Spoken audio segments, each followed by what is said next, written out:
everyone. This is Gail, and welcome to my channel. We're talking about Alaska trivia questions tonight. I've got 20 questions, and it's all about Alaska, which is a place where I have been.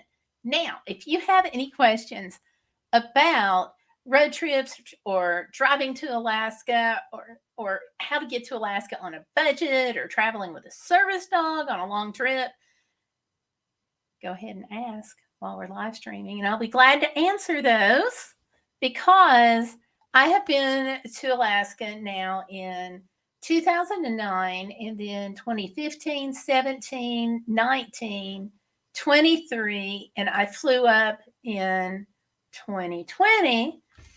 So I have looked at these questions and verified these questions, and they are all good to go. And I can share my experience with you all about taking the road trip.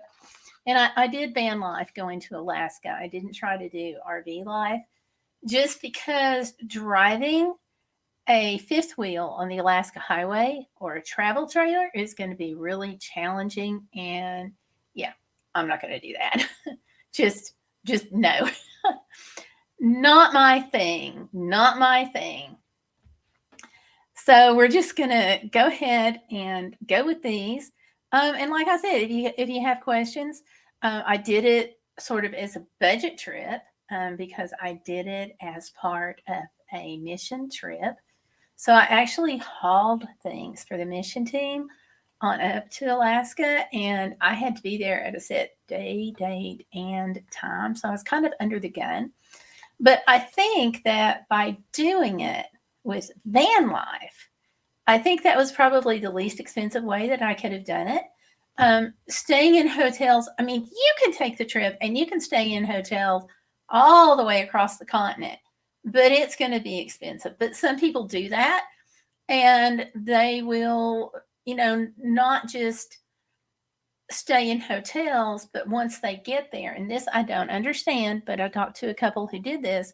They drove up, they stayed in hotels, and then when they got to Alaska, they rented an RV because they said it was cheaper to stay in the RV once they got to Alaska and go to campground than it was to keep paying for hotel bills.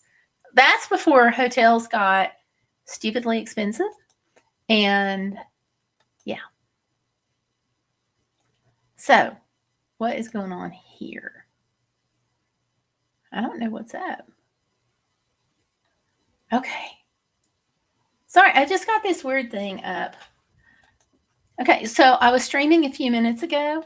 I got to tell you this. I was streaming a few minutes ago, and 10 minutes into the stream, 10 minutes, notification still had not gone out. So I stopped that and restarted it, and now here we are. So this is kind of, actually, I'm kind of rambling a little bit here as kind of filler, just because I don't think notifications have gone out this time either. Okay. Yeah, it did. Yeah, it did. Okay. Welcome. So anyway, when I drove to Alaska, I did it as part of a mission trip. So everything was all about budget travel going up to Alaska. So I stayed in the van. I took my own food for the most part. I did buy, a couple of meals out and went to the Walmarts up there and the grocery stores up there. So you can get food. I mean, obviously, there's grocery stores or stands or markets pretty much wherever you travel. You may have to travel a distance to get to them because food deserts happen, but you can get there. So if you have any questions about that or doing a road trip to Alaska, drop those in the chat box and I will answer them as we go about the stream. Because part of the reason for doing travel trivia is so people can ask questions and learn and get information of just kind of interesting background about where they want to go, but also get experience or somebody else's experience and knowledge about the trip. So yeah, there we go. So I've got this pulled up here. And I've got 3 watchers now. So hi and welcome. Don't have anybody in the chat, but that's okay. When you all get to that point, just throw your questions into the chat. I'm going to turn the speaker down, so if it throws an ad up at me, we won't have that noise, right? I got my chair making enough noise for us all. So, okay. So let's go ahead and I'm going to talk just a minute about driving to Alaska and show you some of the pictures about Alaska. I have driven, just to give you some background, I've driven from not just here in Virginia and but once we got there, I've actually driven from Homer Spit, which is the very furthest point that you can drive to in Alaska, all the way up to the Arctic Circle. And it's an amazing drive. And one of the things that's really amazing about it is all the terrain changes that you go through, because you go from sea level to a mountaintop. I mean, it's just all the states that I've been to have had fascinating things, but this one takes the cake. I would say it's my favorite road trip and probably my favorite state, next to my home state, because I can't, home is home. You can't diss home, right? So I was driving up there and always have some interesting experiences, but let me show some of the pictures while I'm live streaming. Okay. And we're going to get to these questions in just a minute. Let me share some pictures here. If you all have questions, just toss them in the chat box, okay? But here we go. All right. So here's obviously some of the things that I've done up here. Let me kind of go up. So I took this one on our last trip up. And it is the view you're looking at. I think I'm at the Tetlin Visitor Center, if I'm not mistaken.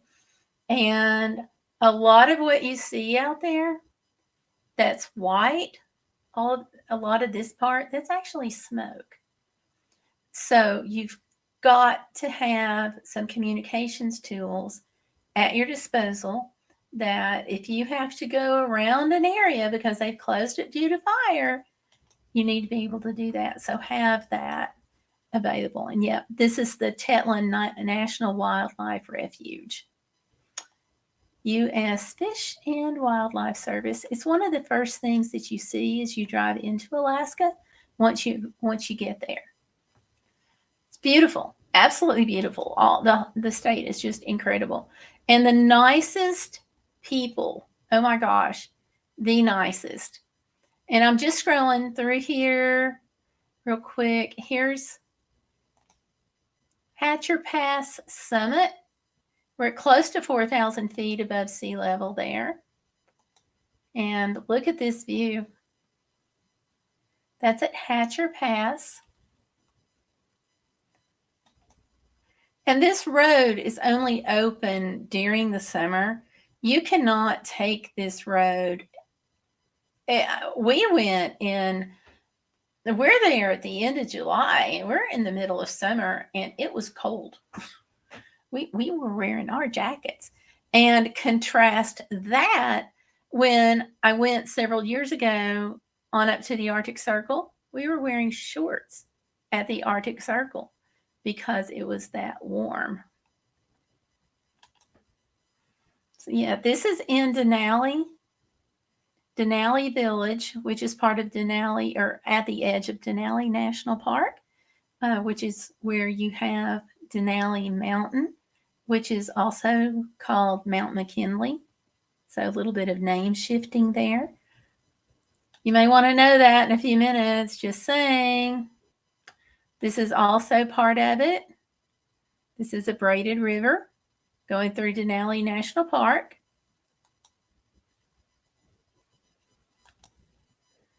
There's the mountain, 20,000 plus feet. It makes its own weather pattern. It's that large. So, okay, so there's some of the photos. This is one on the Alaska Highway. I'm following this guy who doesn't know how to drive on a hill. And that's not a joke. And here we are in winter. This was done in February. My daughter, a friend, and I went to Alaska thinking that we would see the Northern Lights. And I'm sure we could have if it hadn't snowed. So what can I say? And here I am in Talkeetna, about to get bonfire with my daughter.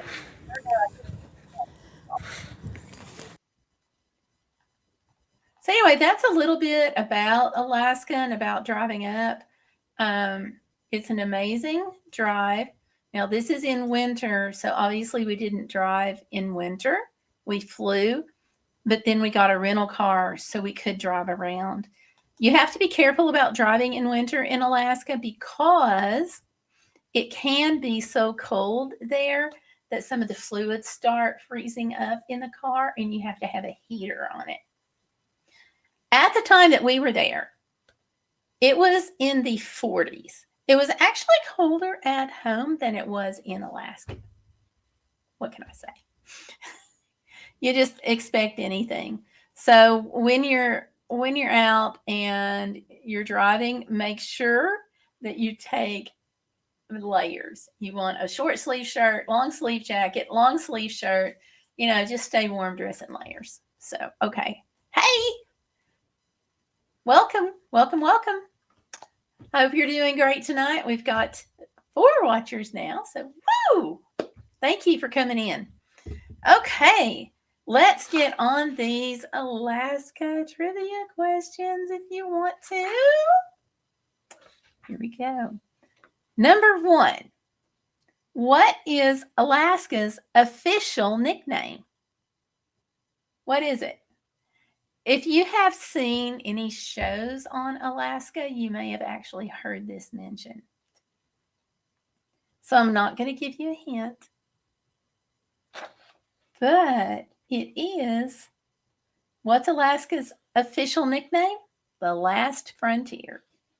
And I'm going to put this link. It's going to be a Google Drive link, but I'll share that after the stream. So this source is alaska.gov/kids. Let me write this in the message box, okay?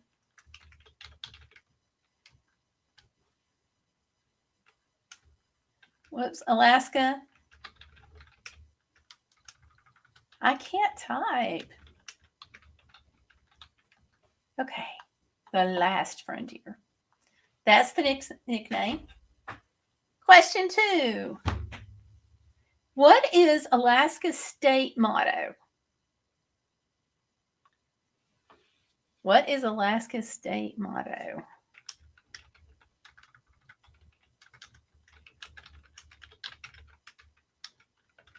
Type that in here. Okay. Well, Alaska's state motto was adopted in 1967. Okay. And you've probably heard the song Go North to Alaska. It kind of goes, go north to Alaska, go north. The West is one. That's not it.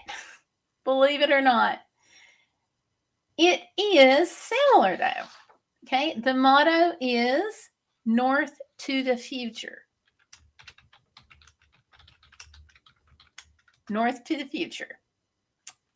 Okay. And which city, I'm going to tell you, this stumps a lot of people. Hey, we've still got 3 watchers in. Thank you all so much for watching.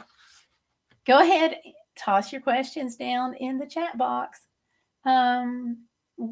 This question really throws a lot of people. And when you hear it, if you get the wrong answer, don't feel bad, okay? Which city is Alaska's capital? So what's the capital of Alaska? I'm going to give you 3 choices. Okay. Anchorage, Fairbanks, or Juneau. Anchorage being in the southeast, you can drive there. Fairbanks being more kind of in the northeast, and you can drive there. Or Juneau, which you can't drive to. It's Juneau. Did you know that? Did you know it's Juneau? Yes. Say that 5 times fast. Okay. Yeah, Juneau has like no road connections. So the only way that you are going to get to Juneau is either to fly or take a boat because you can't drive there. And pretty sure it's the only one in the U.S. like that. Do y'all know of it being more than one in the U.S.? Drop that down below. All right. Remember a few minutes ago I said you're going to want to remember something? Here we are. What is the highest mountain in North America? What is it? I just gave the answer to you a little bit ago. Highest mountain in North America. That would be Denali. Denali in Alaska. Or if you would prefer, it's Mount McKinley. So whichever name you want to call it by, you're good. And I'll pull it up and show it to you again because it's got some really cool things about it. I know I just saw it. I just showed it to you, right? There we go. There we go. Now this is on a bright summer day. Okay. And you can really see it. But one of the crazy things about Mount McKinley / Denali is that it is so large, it forms its own weather patterns. So a lot of the time when you go to Alaska, you may not see it. It may be completely enshrouded with cloud cover. Even though everything else around is completely clear. You still may not be able to see it because it may hide itself. And it's even called, when you get the view of it like that, it's called the mountain is out. That's how they refer to it. They just say, oh, the mountain's out today. The mountain's out today. Yeah. If one travel tip, there is a pretty steep fee at the national park. It's a national park, Denali National Park. And I don't remember what the fee is. I'm going to look that up as I type. But if you have an access pass, so if you're traveling and you have a disability, if you have the pass, they'll honor that. So you can get in at no charge, and some people with you can get in at no charge. So I just looked it up, and it says that they charge fees year-round. An annual pass for Denali is $45. Now, the Beautiful Pass for seniors, that's $80, but I have the Disability Access Pass, and there's no charge for that. You have to be able to show that you have a disability. I've talked about those before. And if you don't have something that shows that you have a disability, then you've got to sign an affidavit. And they don't exactly just take your word for it. They do ask you questions about that. Because if they don't screen it some way, then everybody is going to have the free pass. But it really helps, because sometimes you might only go to a national park and be there for like 10, 15 minutes or 20 minutes, just because you get there and you don't feel good and you have to leave. That happens. And not having to pay the fee is really helpful. But anyway, if you go to Denali, according to the website today, which is 8/29/2025, the standard entrance pass is $15. Yep. $15, and it says that youth age 15 and under are free. But they do accept the National Parks and Federal Recreation Land Pass Series interagency passes. Be prepared to show your receipt or pass, digital or physical, if requested by the park. So you always want to make sure you have that. And it says all visitors over the age of 16 need an entrance pass, including the vehicle passengers. If you want to do the annual, it's $45. If you're a senior, that's halfway to the $80. So, yeah. So, all right. Okay, now this has, okay, here I am. I'm looking at this website, and they've got it listed 2 different ways. There has senior annual pass for $20. So if you just want it for the year, that's $20. But if you want a lifetime pass, that's the $80. So 2 different things, and I just looked at it wrong. And annual passes for military with a lifetime pass. They have 4th grade pass, volunteer pass, and so forth. Those passes are free. Okay. So just saying, if you're going to go on a road trip, you want to save money wherever you can, and that is one good way to do it right there. So, all right. Hi to the people who are watching. Hello and welcome. We are doing questions about Alaska trivia. And as we go, I may throw out some, tidbits from my travels like I just did. So, okay. Question. What is the largest U.S. national park? Is it the Great Smoky Mountains, Ragnall St. Elias National Park and Preserve, or the Grand Canyon? Which one do you think it is? I'll give you a minute to think about that.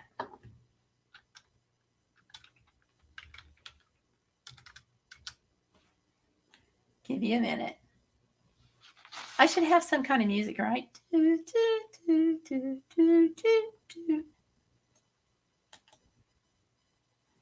Okay, it is Ragnall St. Elias National Park is the largest one, and it's 13.2 million acres.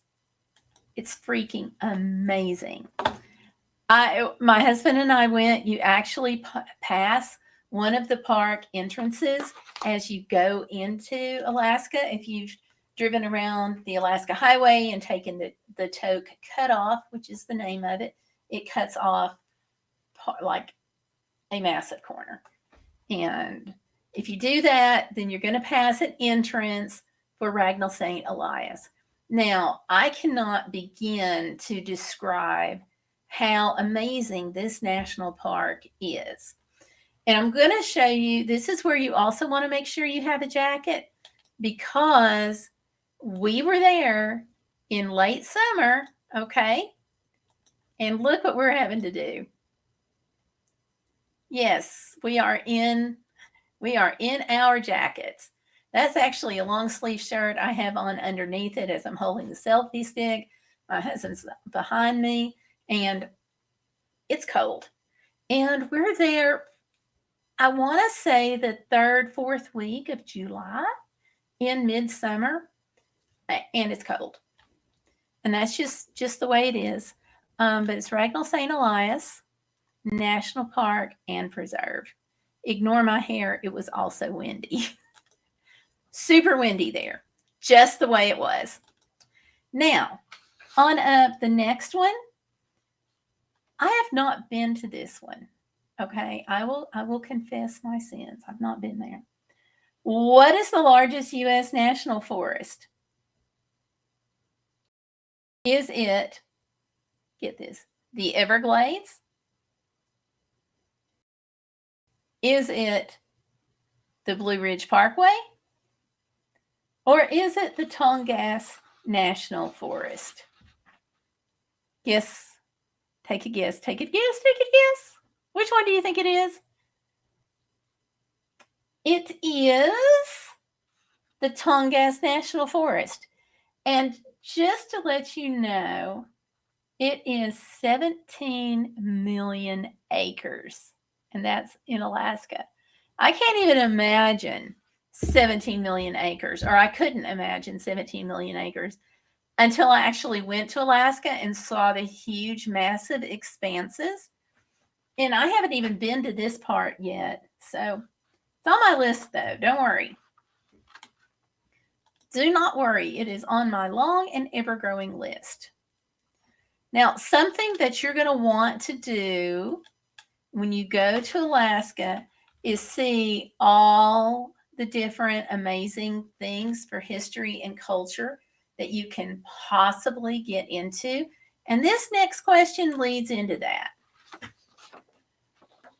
So, what is Alaska's official sport? The official sport of Alaska. Is it horse racing, dog mushing, or soccer? I'm going to give you a minute just to guess. But I think you know, I think you know, if you know anything at all about Alaska, then you know this one. And I've got a tidbit for you, a little fact that a lot of people don't know. Okay. It is dog mushing. That is the official state sport. And let me show you something. This is a tidbit of information that a lot of people don't know, but you are getting it here. And we went to the Iditarod Museum in Alaska. It's in Wasilla. And they have these dogs mounted. But now, this is Andy. He's one of the sled dogs that has been on the Iditarod. But this one, this tip, you're going to want to know this. Okay? Whoops, wrong button. This dog is considered to be the dog that ran the longest and the hardest and was the star of the Great Race of Mercy, which a lot of people think of as the original Iditarod race. But the other tidbit that I want to give you is that race, the Iditarod, actually was run on the Iditarod National Historic Trail, which is where it gets its name. So a lot of Alaskans refer to it as the Great Race of Mercy, and I am talking about the Serum Run. So Balto gets a lot of attention, and people think of him as being the dog that sort of won the Iditarod originally for the Great Race of Mercy, for the Serum Run. This is Togo. You don't hear much about Togo. There was a couple of years ago, finally, a movie made about Togo and his life and how he won the Iditarod driving the sled or guiding the sled in complete whiteout conditions. And I think it was 40 below. Couldn't see a thing. The driver, he said on an interview later, said that he could not see the end of his sled because of it being such a total whiteout condition. So all he could do was trust his dog to get him to the next drop-off point and to get to the next town. So he ran the longest. He ran the hardest in points where even the dog couldn't see. But fortunately, as we know, if you follow my channel at all, I have a service dog, and dogs have these just really incredible, amazing skills. And that's what helped get the serum where it needed to go in Nome, which is another word you're going to need to know shortly. So that's a couple of tidbits about the whole Iditarod that people don't know.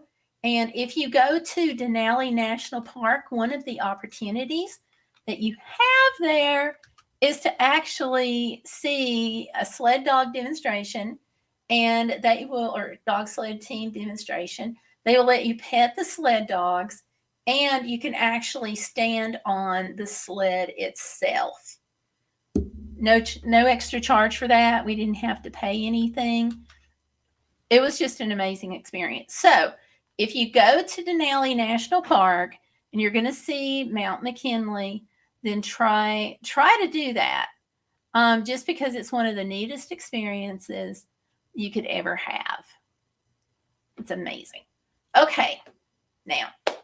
Oh, and the Iditarod Museum in Wasilla does not charge an admission, or at least did not while we were there. It was donations only, which is very helpful if you're planning a budget trip and you want to, watch every penny, because that's the way you have to do it.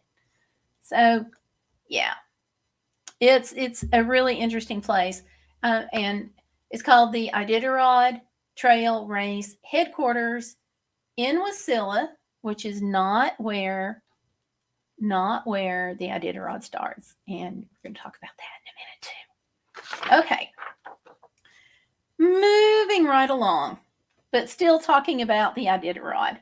How far is the Iditarod Trail sled dog race, and where does it finish? So how long is it, and where does it go? Hey, we have now been joined by a third person. If you have answers that you would like to share in the chat, go for it. So how far is the Iditarod sled dog race, and where does it finish? It's really two questions. I'll go ahead and tell you one. It's around 1,000 miles. There's different routes for the Iditarod. So some are a little over 1,000 miles and some are just a touch under, depending on which route. And there's been a few times in the past several years where they have actually had to completely move even the start of the Iditarod from a little further south on up to Fairbanks because there wasn't enough snow on the ground and it wasn't safe for the sleds.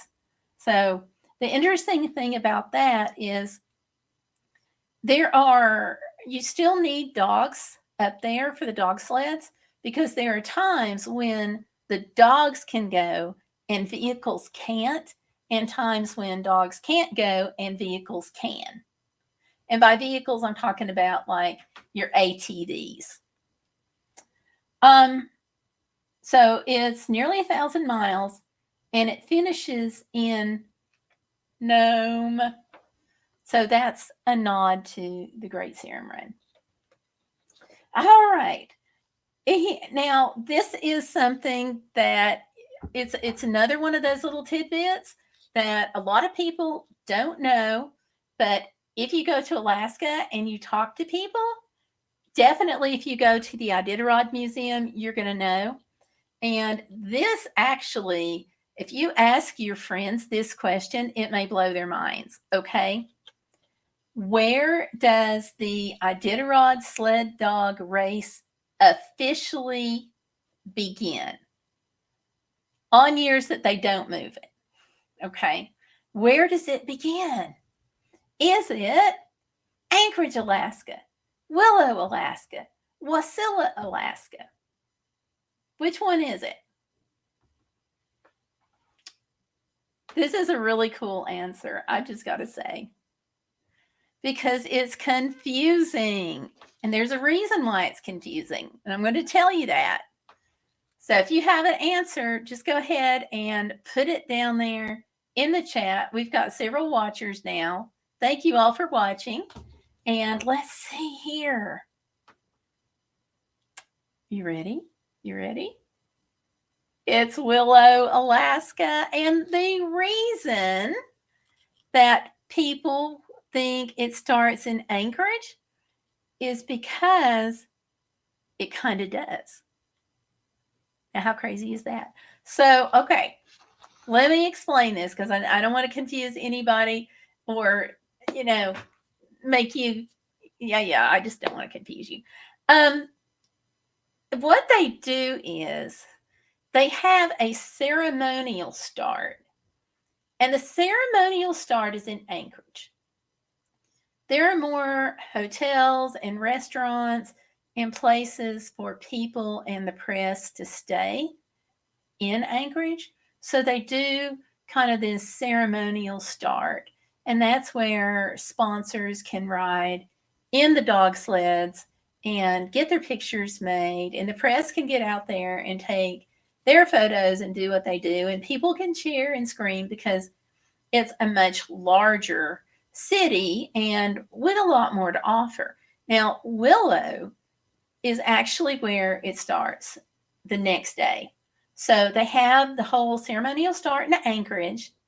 And then the next day, the next morning, they go to Willow. And that's actually the beginning point of the race. That's why people will tell you, they'll kind of argue with you and they'll say, no, it starts in Anchorage because I just saw all this stuff on television. Yeah, no, it's Willow. And now you know. Willow, Willow, Willow. And a minute ago, I asked where it, or said where it ends. I hope you were listening because the answer is Nome. And something else about, I'm just giving you all kinds of tidbits and trivia that's not in the trivia questions. But they actually have, it ends in Nome, and they have what they call the Red Lantern Award. That is for the last person to get into Nome. So when they're running the Iditarod, there's all kinds of prizes, and then the last one through gets a red lamp. So, Red Lantern. Fun fact there. Okay. Now, Alaska is known for its fishing industry, its seafood industry, and we're going to switch gears and move away from the dogs and into a couple of other questions. The first one up, what is Alaska's state fish? Now, this will throw people too. Okay, is it the sea bass, whale, or salmon? Which is it? Which do you think it is? Mm-hmm. I need to get a little buzzer, don't I? Little buzzer. Or a beeper. I could get a beep. Okay, so what is Alaska's state fish? What is the first thing that you think about when you think of Alaska and fish? What for most people, it's whales. And that's what they think of. And rightfully so, because Alaska is one of the top whale watching states that you can go to. And they're amazing. I've got a picture of this huge pod of humpback whales that are actually surfacing. Tanya Lambert's in the house. Hey, Tanya, welcome. She's over here in the chat room. And I've got this magnificent photo of whales, and they're reaching, they're surfacing. You can just barely tell that. If you don't look closely, you think it's rocks. Here we go. You can kind of see like eyes and things like that there, and some of the barnacles. And the seagulls, they gather when the whales are feeding. They fly over the pod of whales because the whales drop essentially crumbs from the fish that they eat. And so nothing goes to waste in nature. We know that. And the whales get their fill, and the other particles that come up to the surface, the seagulls get it. So we often think of whales associated with Alaska. But that's not that is not the state fish at all. The state fish is salmon. Yep. Chinook salmon, it's found in Alaska, and king Chinook. How are you? The live stream was a surprise tonight. Yeah, I actually did it. My live streaming luck has just been the pits lately. So I was going to do this on Tuesday, but Tuesday my cell phone got kicked out of the system and I couldn't do anything, like nothing at all. Couldn't make a call, couldn't do a thing. So tech support with Google had to get on that because I use Google Fi. It's the only problem I've had. So last night I decided had been out all day and I came back and I had a Pampered Chef box. So I did that as a live unboxing. And I said, I'm going to go ahead and I'll do the trivia that was supposed to be Tuesday. I'll do it tomorrow, which was yesterday. So I went to live stream, and 10 minutes into the stream, they hadn't sent out the notification. So, yeah. So I said, I'm just going to do that and just let that go and just come back in later. So that's why I'm here again at 1 a.m. But that's okay. Hey to everybody. We have a couple more people that just doing well, they came and left. So yeah. But that's why the live stream for tonight was a surprise. I went to all the trouble to pull the questions together and I didn't want those to go to waste. What can I say?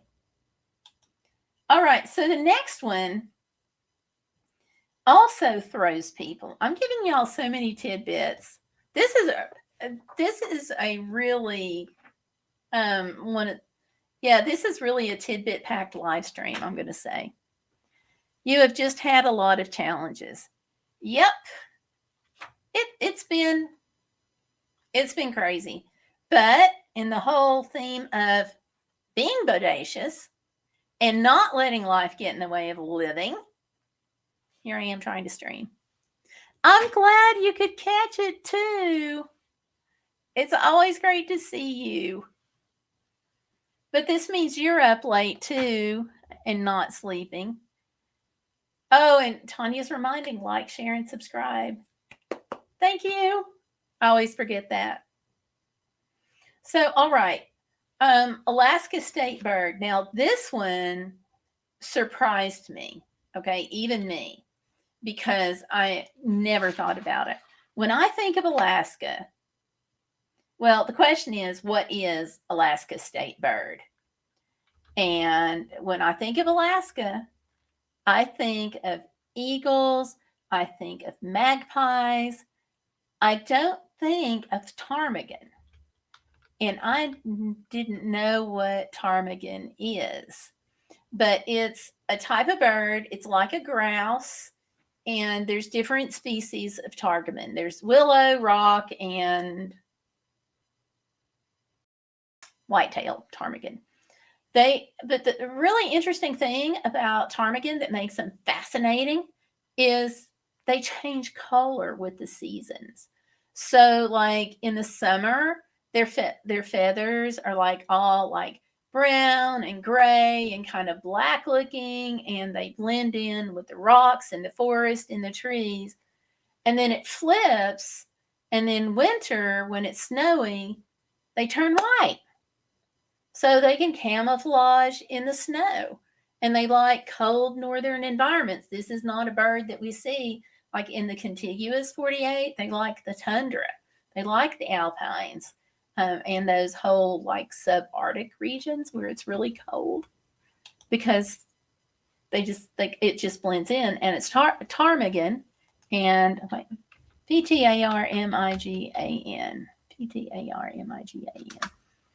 This is how you spell it.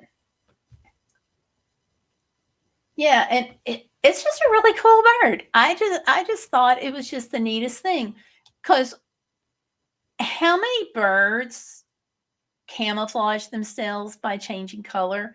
I mean, that's like a chameleon kind of thing, not a bird thing. But it is for this one. So, yeah. And this is one of the things that I really like about Alaska, is because it's so different because of so many different things. Like Alaska even has a frog that freezes in the winter, but it doesn't die because basically it's got like antifreeze instead of like regular blood. So it doesn't freeze. My kind of bird didn't like the cold. Really? When I think of Alaska, I think bears. Yeah, you do think bears, and there's plenty up there. I was going with a friend of mine, and she and I were on the way back from Alaska, and this was in 2017, and there was a grizzly bear just calmly walking down the side of the road, just a grizzly. But they also have the black bears.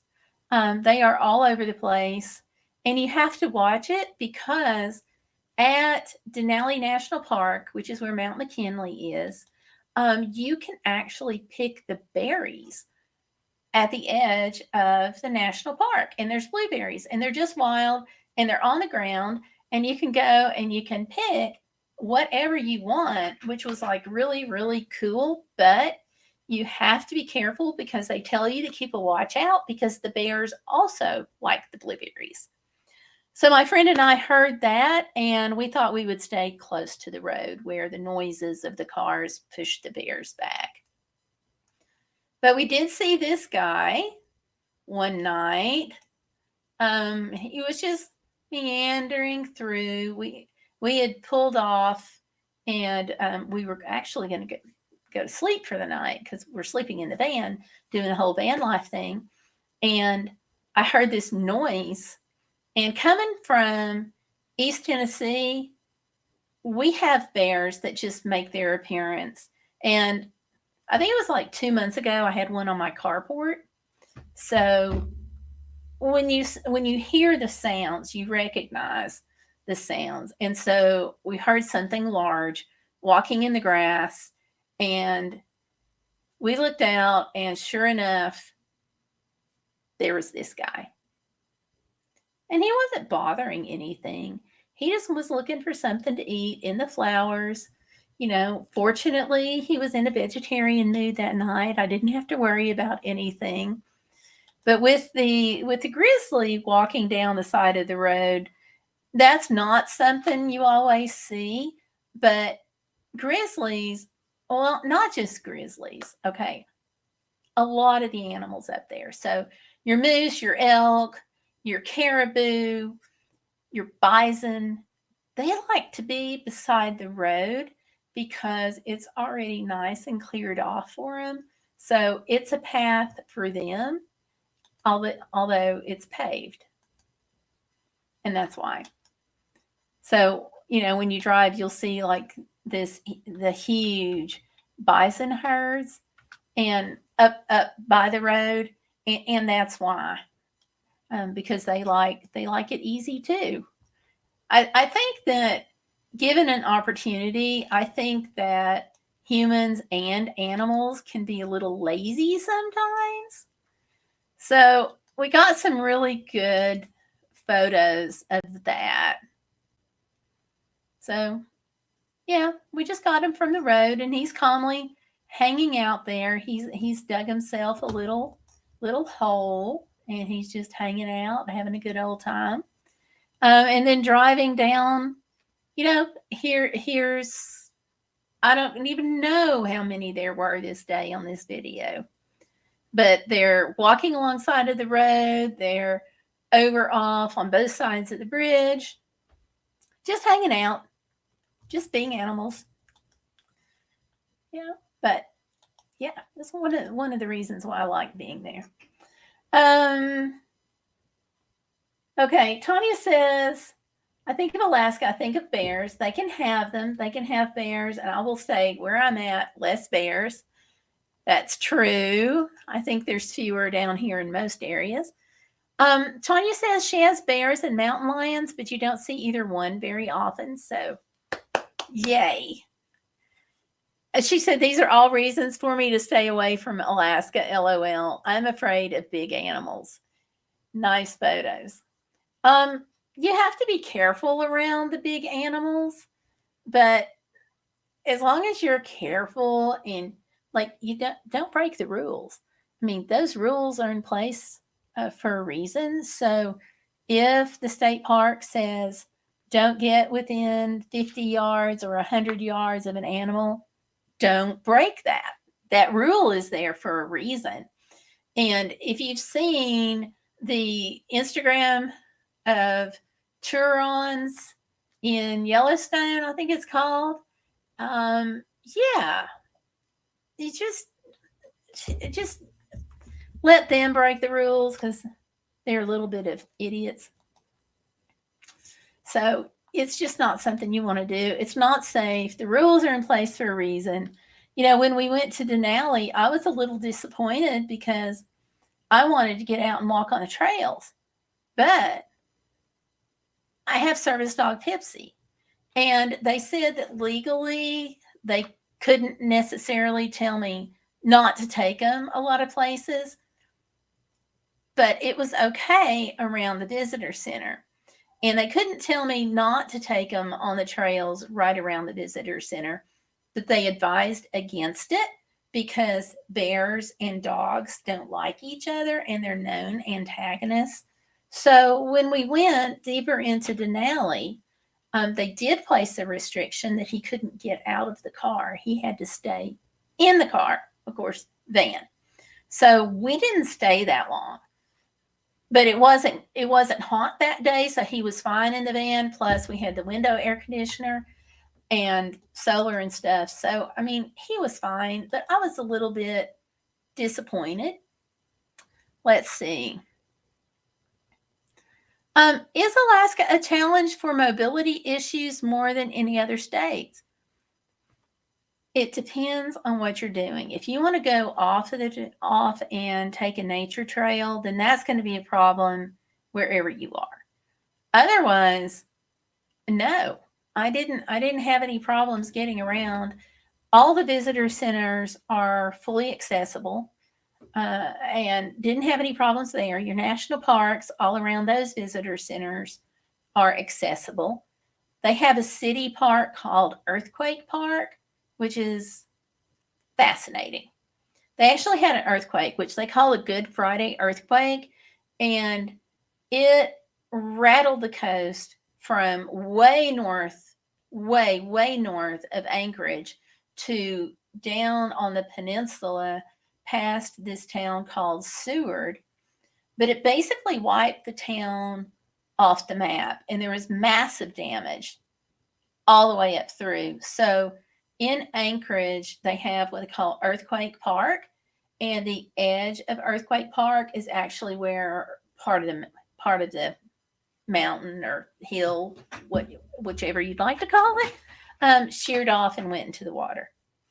So the ocean is right there, the inlet, and it's fully accessible unless you want to hike down to the inlet from up top, in which case I wouldn't even try it. I wouldn't even try it if I was able-bodied. And it's a fascinating park because part of it is it's like the whole idea of this memorial.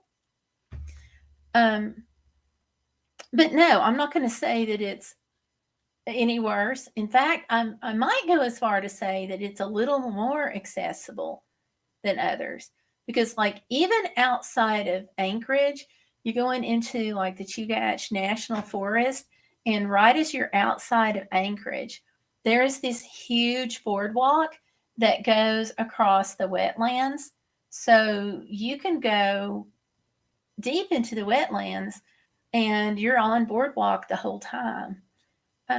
They also have these large parking lot pull off areas so you can see the Gulf of Alaska. So you've got no problems there.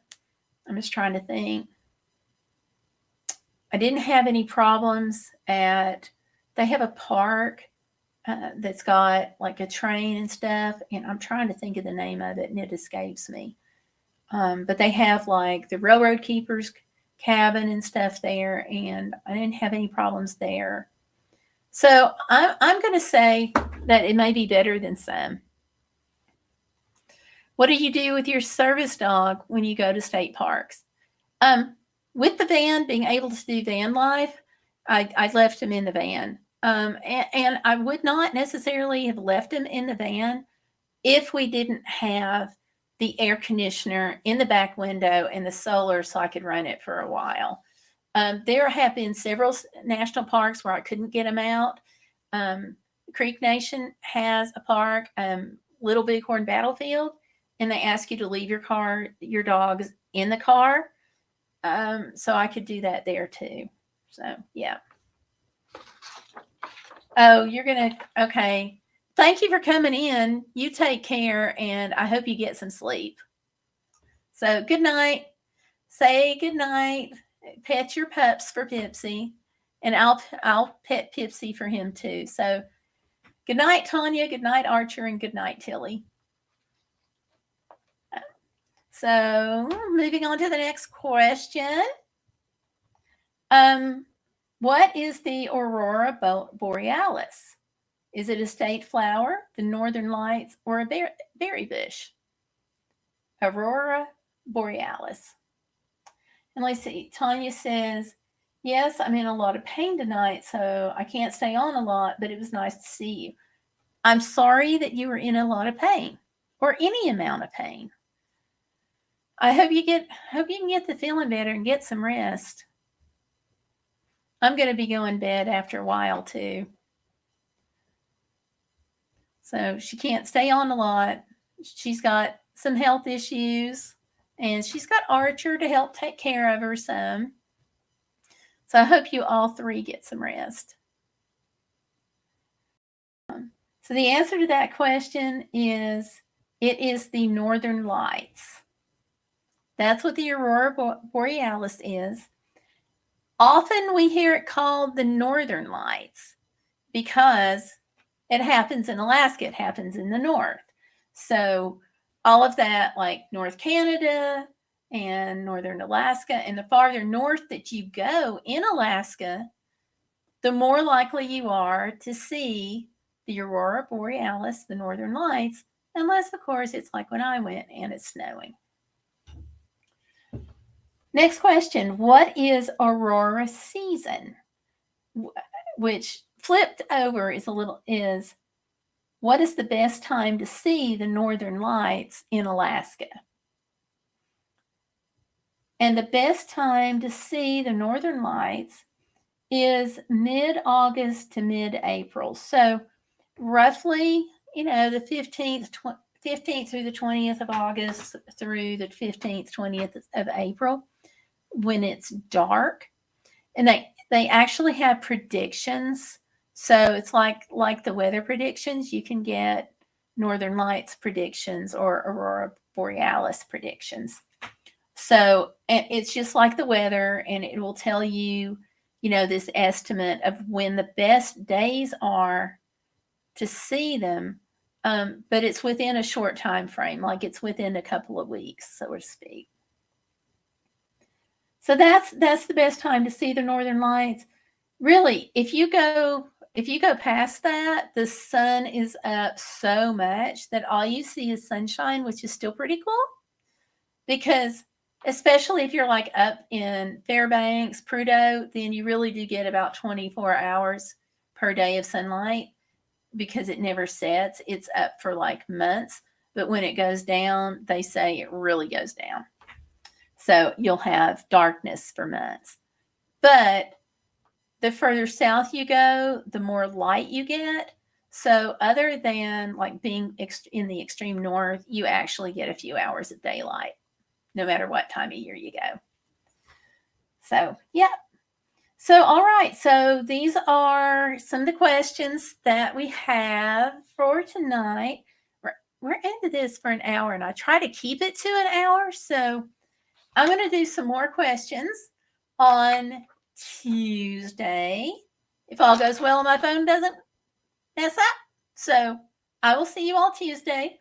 We're going to do the second part of the questions about Alaska, this whole travel trivia.